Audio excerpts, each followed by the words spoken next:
एक बार लोहे की दुकान में अपने पिता के साथ काम कर रहे एक बालक ने अचानक ही अपने पिता से पूछा, पिताजी इस दुनिया में मनुष्य की क्या कीमत होती है। पिताजी एक छोटे से बच्चे से ऐसा गंभीर सवाल सुनकर हैरान रह गए। फिर वे बोले, बेटे, एक मनुष्य की कीमत आंकना बहुत मुश्किल है, वो तो अनमोल है। बालक, क्या सभी उतने ही कीमती और महत्वपूर्ण हैं?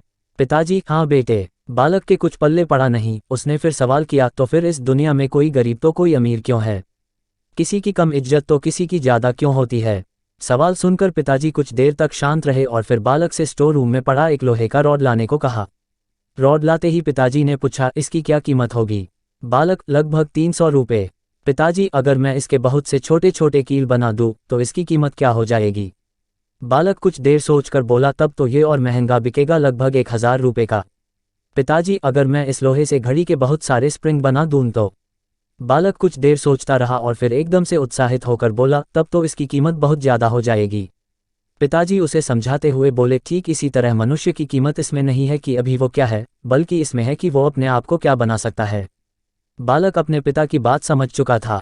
वो लाइक कर देना और छेना को सब्सक्राइब करना ना भूलना।